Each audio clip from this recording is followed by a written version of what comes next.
வணக்கம் மக்களே.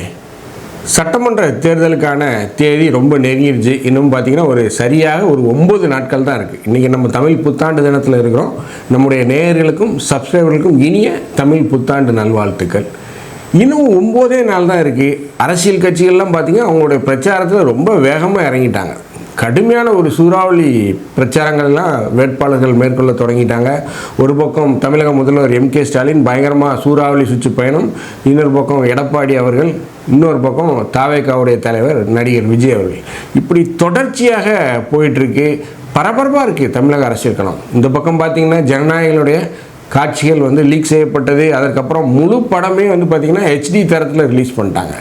இப்பேற்பட்ட சூழ்நிலையில் தமிழகத்துடைய சபாநாயகர், அதாவது சட்டமன்றத்துடைய கதாநாயகராக இருக்கக்கூடிய சபாநாயகர் அப்பாவு, அவர் தன்னுடைய தொகுதியில் ராதாபுரத்தில் வேட்புமனு தாக்கல் பண்ணிட்டார். பிரச்சாரத்துக்கு போன இடத்துல அவர் விரட்டி எடுக்கப்பட்டிருக்கார். அதாவது எங்கள் தொகுதிக்குள்ளே வராதிங்க, எங்கள் தொகுதிக்குள்ளே ஓட்டு கேட்டு வராதிங்க, நீங்கள் எங்களுக்கு 5 வருஷத்தில் என்ன செஞ்சீங்க, எதுக்காக எங்கள் தொகுதிக்குள்ளே நீங்கள் வர்றீங்க, எங்கள் தொகுதிக்கு நீங்கள் என்ன நல்லது பண்ணிட்டீங்க, எங்கள் தொகுதிக்கு ஓட்டு கேட்டு வராதிங்க, நீங்கள் வெளியே போங்க அப்படிங்கிற லெவலில் ராதாபுரம் தொகுதி மக்கள் சபாநாயகர் அப்பாவை விரட்டியிருக்காங்க. அப்பாவும் அதற்கு உடனடியாக அந்த வாகனத்திலேருந்தே, பிரச்சார வாகனத்திலேருந்தே பதில் அளிச்சிருக்கார். என்ன அப்படின்னா, நீங்கள் எனக்கு ஓட்டு போடுங்க, போடாமல் போங்க, அது உங்கள் விருப்பம், ஆனால் எந்த ஓட்டு கேட்டு வரக்கூடாதுன்னு அப்படின்னு சொல்கிறதுக்கு உங்களுக்கு எந்த அதிகாரமும் இல்லை அப்படின்னு சொல்லி அவருடைய கருத்தை சொல்லியிருக்கார். ஸோ இதனால் அப்பாவுக்கும் அந்த தொகுதி மக்களுக்கும் இடையிலான அந்த ஹீட்டட் ஆர்கியூமெண்ட்டாக போயிருக்கு. ஒரு பரபரப்பான ஒரு ஆர்கியூமெண்ட்டாக போயிருக்கு. ஒரு மிகப்பெரிய அதிருப்தி அவர் மேலே நிலவுது. ராதாபுரம் தொகுதியில் மிகப்பெரிய அளவில் கல்குவாரிகள் இருக்குது. கிட்டத்தட்ட ஒரே தொகுதியில் 20க்கும் மேற்பட்ட கல்குவாரிகள் இருக்குது அப்படின்னு சொல்லி அறப்போர் இயக்கத்துடைய தலைவர் ஜெயராமன் அவர்கள் சொல்லியிருக்காங்க. மிகப்பெரிய அளவில் முறைகேடாக கல்குவாரிகள் இயங்குது, அதுக்கு சபாநாயகர் அப்பாவும் தொடர்ந்து அப்படின்னு சொல்லி அறப்போர் இயக்கம் ஒரு குற்றச்சாட்டை வைக்குது. ஆனால் அப்பாவும் என்ன சொல்கிறாருன்னா, என் பேரில் ஒரு கல்குவாரி கூட இல்லை அப்படிங்கிறாரு. அதாவது சோழியங்குடுமி சும்மா ஆடுமா, நம்ம ஊரில் ஒரு பழமொழி சொல்லுவாங்க இல்லையா, நெருப்பு இல்லாமல் போயாது.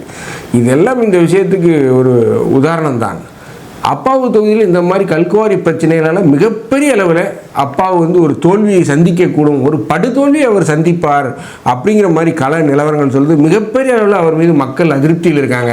வெற்றி பெறுவதற்கு அப்பாவு அவர்களுக்கு வாய்ப்பே இல்லை அப்படிங்கிற லெவலில் சொல்கிறாங்க.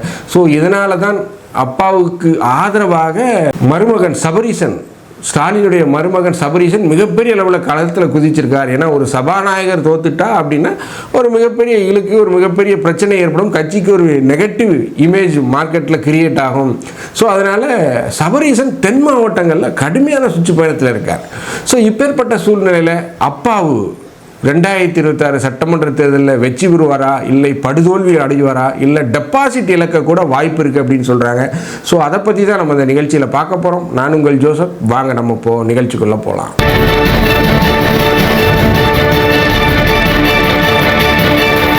சட்டப்பேரவையோட கதாநாயகர் சபாநாயகர் வானளாவிய அதிகாரம் படைத்தவர். அவரை நீதிமன்றமும் கேள்வி கேட்க முடியாது, காவல்துறையும் கேட்க முடியாது. சட்டப்பேரவையில் அவர் என்ன முடிவு எடுக்கிறாரோ அதுதான் கடைசி, அதுதான் ஃபர்ஸ்ட். யாருமே அதை கொஸ்டின் பண்ண முடியாது, கேள்வியை கேட்க முடியாது. அந்த அளவுக்கு வானளாவிய அதிகாரம் படைத்தவர் சபாநாயகர் அப்படின்னு சொல்லுவாங்க. ஸோ அப்பேற்பட்ட சபாநாயகரை தற்போது இருப்பது யாருன்னு பார்த்தீங்கன்னா திரு அப்பாவு. இவர் ஒரு ஓய்வு பெற்ற ஆசிரியர்.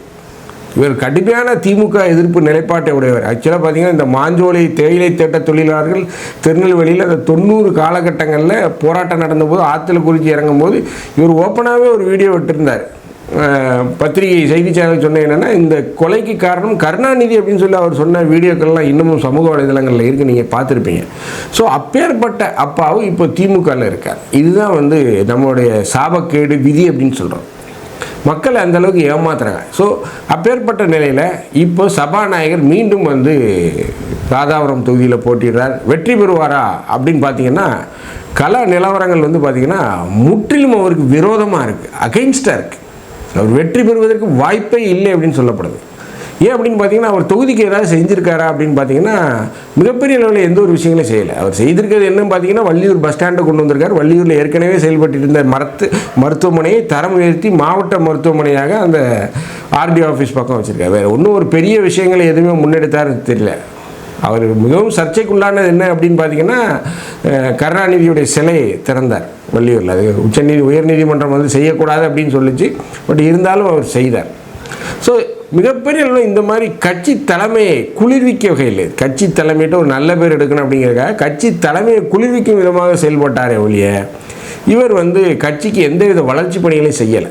ராதாபுரம் அப்படின்னு பார்த்தீங்கன்னா ஒரு வானம் பார்த்த பூமி. அதாவது வள்ளியூர்லேருந்து கிட்டத்தட்ட ஒரு 15-20 கிலோமீட்டர் தொலைவில் இருக்கிறது தான் ராதாபுரம். அதுதான் வட்டார தலைமையகமாக இருக்குது. ரெவென்யூ ஹெட் குவார்ட்டர்ஸ் பார்த்திங்கன்னா தாலுகா மையம் ராதாபுரம் தான். ஆனால் ராதாபுரம் வள்ளியூர் அளவுக்கு வளர்ச்சி அடைஞ்சிருக்கா அப்படின்னு பார்த்தீங்கன்னா இல்லை. வள்ளியூர் அந்த தேசிய நெடுஞ்சாலையில் இருக்குது. ஸோ அதனால் அது வளர்ச்சி அடைந்து கொண்டு செல்லுது. பட் ஆனால் ராதாபுரம் வளர்ச்சி அடைஞ்சிருக்கா அப்படின்னு பார்த்தீங்கன்னா கண்டிப்பாக இல்லை. ஏன் அப்படின்னு பார்த்தீங்கன்னா ராதாபுரத்தில் கிட்டத்தட்ட 3500 இந்த விண்மில்ஸ், காற்றாலைகள்னு சொல்லக்கூடிய விண்மில்ஸ் இயங்கி வருது. இங்கே ஏதாவது ஒரு நிறுவனத்தை அவர் கொண்டு வந்திருக்கலாம். நிறைய கம்பெனி, வெஸ்டாஸ் இருக்காங்க, சுஸ்லான் இருக்காங்க, நிறைய கம்பெனி, கமேசான் இருக்காங்க. இப்படி நிறைய பன்னாட்டு நிறுவனங்கள் சென்னையிலேருந்து அவங்களுடைய விண்மில்லை தயாரித்து ஹைவேஸில் வர்றதை நம்ம பார்த்துருவோம். ஸோ இப்படி ஏதாவது ஒரு நிறுவனங்களை அங்கே கொண்டு வந்திருக்கலாம். ராதாபுரத்தில் அவங்களுடைய தொழிற்சாலைகள் அமைப்பதற்கு அவர் முன்னெடுப்பாடு செய்து கொண்டிருக்கலாம். அதுக்கான முயற்சிகளை எதுவுமே செய்யலை. இல்லை அங்கே ஒரு சர்வீஸ் சென்டராக இந்த காற்றாலைகளை சர்வீஸ் பண்ணுறதுக்கு உண்டான ஒரு இதையாவது அவர் கொண்டு வந்திருக்கலாம். ஒரு ஒர்க் ஷாப் மாதிரி ஏதாவது கொண்டு வந்திருக்கலாம். அதன் மூலமாக நிறைய அங்கே இருக்கக்கூடிய படித்த இளைஞர்கள் ஒரு 1000-500 பேருக்கு வேலை கிடைக்கும். அதையும் செய்யலை. அடுத்து பார்த்திங்கன்னா இந்த ராதாபுரத்தில் கடுமையான வெயில் இருக்கும். கோடை காலம் மாதிரி எப்போ வருடத்தில் 11 மாதம் இங்கே வெயில் தான் இருக்கும். ஒரு மாதம் வேணால் மழை பெய்யுதுன்னு சொல்லலாம். 11 மாதம் கடுமையான வெயில் இருக்கும். ஸோ அப்போ இங்கே என்ன கொண்டு வந்திருக்கலாம் அப்படின்னு பார்த்தீங்கன்னா சோலார் பேனல் உற்பத்தி மையங்கள் கொண்டு, அதாவது சோலார் தகடுகள்னு சொன்னோம் இல்லையா, சோலார் தட்டுக்கள், அதை உற்பத்தி மையங்களை கொண்டு வந்துருக்கலாம். மிகப்பெரிய அளவில் சோலார் பூங்காக்களை நிறுவியிருக்கலாம் அந்த பகுதியில். கடுமையான அது மூலமாக மின்சாரத்தை கொண்டு வந்திருக்கலாம். இந்த அணு உலை அதெல்லாம் போன்றவற்றை தவிர்த்து இந்த சோலார் இதை கொண்டு வந்திருக்கலாம். அதை எதாவது கொண்டு வந்திருக்காருன்னு பார்த்தீங்கன்னா அதையும் கொண்டு வரல. மாறாக அங்கே என்ன இருக்குது அப்படின்னு பார்த்தீங்கன்னா 23 கல்குவாரி இருக்குது. கடுமையான அளவுக்கு கல்குவாரிகள் தான் அங்கே செயல்படுது. இதனால் மிகப்பெரிய அளவில் அங்கே அந்த நீர்மட்டம், நிலத்தடி நீர்மட்டம்ங்கிறது படு பாதாளத்துக்கு போச்சு. 1000-1200 அடி போர் போட்டால் தான் ராதாபுரத்தில் இப்போ தண்ணி. அதுக்கு கீழெல்லாம் போர், குறைஞ்சது ஒரு போர் போடணும்னா ஒரு ஆள்கிட்ட கிட்டத்தட்ட 2 லட்ச ரூபா வேணும். ராதாபுரத்தில் 2 லட்ச ரூபா இல்லைன்னா அந்த ஊரில் போர் போட முடியாது. ஸோ இப்படி ஒரு போர் போடுறதுக்கு 2 லட்ச ரூபா அந்த ஊரில் செலவாதிய நீர்மட்டம் 1000 அடி கீழே போயிடுச்சு. 1000 அடி போர் போடணும்னா இப்போ அடிக்கு 65 ரூபா 70 ரூபா வாங்குறான். அதுக்கப்புறம் பண்ணி தான் மோட்டரை மாற்றி பைப்பை போட்டு என்ன பண்ணுறது. ஸோ இந்த அளவுக்கு அந்த ஊரில் நிலத்தடி நீர்மட்டம் பாதிக்கப்பட்டதுக்கு மிக முக்கிய காரணமாக மக்கள் சொல்லுவது என்ன அப்படின்னு பார்த்தீங்கன்னா இந்த கல்குவாரிகள் கடுமையான அளவு வெட்டி எடுக்க, அரசு சொன்ன அளவுக்கு மேலே வெட்டி எடுத்து கேரளாவுக்கு போகுது. பெரிய பெரிய ராட்சச லாரிகள், 10 டயர் 20 டயர் கொண்ட லாரிகளில் வெட்டி எடுத்து இந்த கல்குவாரிகள், கனிம வளங்கள் கடத்தப்படும். இதெல்லாம் அப்பாவும் தடுத்துருக்கலாமே. என் ஊரில் செய்யாதப்பா, இதனால் எனக்கு கெட்ட பேர் வரும், நான் இருக்க ஊரில் செய்யும்போது மக்கள் என்ன தப்பாக நினைப்பாங்க, என் ஊரில் வேண்டாம், வேறு எங்கேயா போய் எடுத்துக்க அப்படின்னு சொல்லலாமே. ஏன் வாய் வரலையே? ஓட்டு கேட்க மட்டும் வாய் வருது, அதை சொல்கிறதுக்கு வாய் வரலையே. ஆனால் ஆளாக என்ன பண்ணுவார் இந்த அப்பாவு? இந்த தூத்துக்குடி டயசிஸ் ஆர்சி பிஷப்பை போய் ஆளாக பார்த்துருவார், சிஎஸ்ஐ டயசிஸ் பிஷப்பை போய் பார்த்துருவார், வள்ளியூர் பங்குச்சாமியாரை போய் பார்த்து சிலுவை வாங்கிடுவார். இப்படி இந்த சிறுபான்மையின மக்களை ஏமாற்றி ஓட்டு வாங்குறதுல பெரிய கைதேர்ந்த கில்லாடி அப்படின்னு நான் சொல்லுவேன். அதுக்கு இந்த கிறிஸ்தவ சிறுபான்மை மக்களும் ஒரு காரணம் தான். அதனால் இவங்க கிறிஸ்தவ மக்கள் தலைமையில் திமுக தபேலா வாசிக்கு, இதுதான் நிதர்சனம். ஸோ இப்படி அப்பாவு அங்கே ஒரு மக்களுக்கு மிகப்பெரிய அளவு எந்த ஒரு விஷயங்களையும் செய்யலை. சும்மா வெத்து பாவலாக காமிச்சிக்கிட்டு தன்னை சுற்றி ஒரு கூட்டணி அமைத்து கொண்டு, தன்னை சுற்றி ஒரு பவர் பாலிடிக்ஸ் பண்ணி கொண்டு செய்த ஒரு மனிதர் தான் அவர். என்னை பொறுத்த வரைக்கும் நாம் விசாரித்த அளவுக்கு 99% நம்ம சேனலில் இதுவரைக்கும் இந்த வார்த்தையை நம்ம பயன்படுத்தியது கிடையாது. முதலாக அதிகாரப்பூர்வமாக சொல்லணும் அப்படின்னா அப்பாவு தோல்வியடைந்து விட்டார் அப்படின்னு நம்ம அறிவிச்சு விடலாம். அந்த அளவுக்கு அவருக்கு எதிராக ஒரு மோசமான ஒரு நிலை இருக்குது.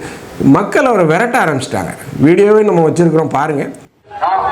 நான் பாட்டு கேட்க தாய்மார்கள் தயாரா இருக்க அது 200 ரூபா குழப்பம் விளைவிச்சிருக்காங்க.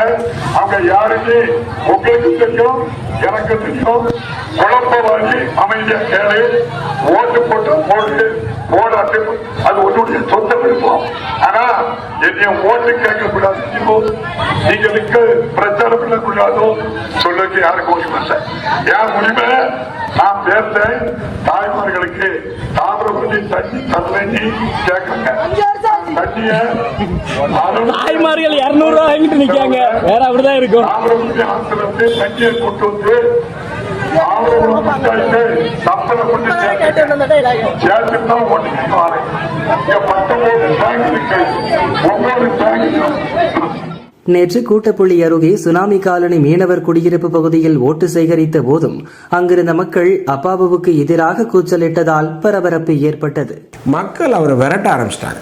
எங்க தொகுதிக்கு ஓட்டு கேட்டு வராதையா அப்படின்னு ஒரு பொதுமக்கள் என்னைக்கு சொல்றானோ அன்னைக்கே உங்க டவுசர் அங்கே கிழிஞ்சு போச்சு அப்படின்னா. ஸோ நம்மளை பொறுத்தவரை அப்பா அவர்களுடைய டவுசர் அங்கே கிழிஞ்சிருச்சு.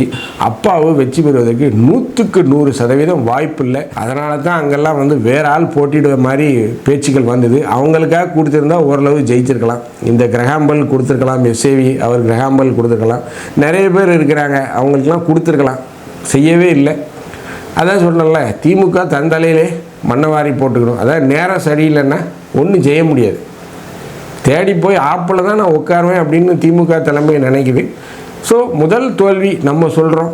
அப்பாவும் ராதாபுரத்தில் பக்காவாக தோல்விடுவார், எந்தவித வாய்ப்பு இல்லை. அங்கே மிகப்பெரிய அளவில் வெற்றி பெற போகிறது யார் அப்படின்னு பார்த்தீங்கன்னா அதிமுகவிற்கும் தாவேகாவுக்கும் இடையில் ஒரு க்ளோஸ் ஃபைட் ஒன்று போயிட்டுருக்கு. அதாவது அங்கே பண்ணை பாலகிருஷ்ணன் ஒருத்தர் போட்டிடுறார், அங்கே ஒரு மருத்துவர் ஒருத்தர் போட்டிடுறார் தமிழக வெற்றி கழகத்திலிருந்து.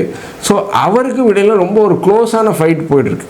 ஸோ இதையெல்லாம் கணக்கில் கொண்டு பார்க்கும்போது பார்த்தீங்கன்னா ஒரு க்ளோஸ் ஃபைட் அப்படி தான் போகுது. ஏன்னா கடைசி நேரங்களில் தமிழக வெற்றி கழகத்துடைய தலைவர் பிரச்சாரத்தை எப்படி மாற்றி அமைக்கிறார், என்ன மாதிரி ஆன்லைனில் என்ன மாதிரி பிரச்சாரங்கள், அது ஒரு மிகப்பெரிய அளவில் மக்களை சென்றடையும். ஸோ இதெல்லாம் கணக்கில் எடுத்து பார்க்கும்போது அப்பாவு வெற்றி பெறுவதற்கு வாய்ப்பில்லை, படுதோல்வி அடைவார். நிறைய பேர் நம்ம கேட்கும்போது அங்கே சொல்கிறாங்கன்னா யாருங்க இவருக்கு ஓட்டு போட போகிறா, டெபாசிட் கூட போகிறதுக்கு வாய்ப்பு இருக்குங்க அப்படிங்கிறது. ஸோ என்னை பொறுத்தவரை இந்த அரசியல் வாழ்க்கை, அப்பாவுடைய இந்த அரசியல் வாழ்க்கை இந்த 2026 தேர்தலோடு முற்றுப்பெறும் அப்படிங்கிற மாதிரி தான் செய்திகள் வருது.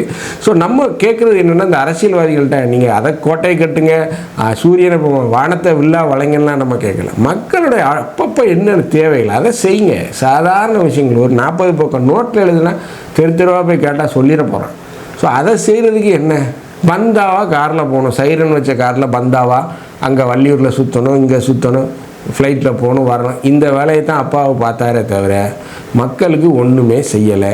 ஸோ அப்பாவுடைய வீழ்ச்சி உறுதி. இந்த மாதிரியான அரசியல்வாதிகள் தோற்கடிக்கப்படணும். இவங்கெல்லாம் தோற்கடிக்கப்பட்டு வீட்டுக்கு அனுப்பப்படணும். ஸோ அதற்கு முதலாக திமுகவிலிருந்து வீட்டுக்கு அனுப்பப்பட போவது யார் என்று பார்த்தீங்கன்னா திரு அப்பாவு அவர்கள் தான். இந்த வீடியோ உங்களுக்கு பிடிச்சிருந்துச்சுன்னா தயவுசெய்து லைக் பண்ணுங்கள், ஷேர் பண்ணுங்கள், சப்ஸ்கிரைப் பண்ணுங்கள். மறக்காமல் உங்கள் கருத்துக்களை கமெண்ட் செக்ஷனில் சொல்லுங்கள். நன்றி, வணக்கம்.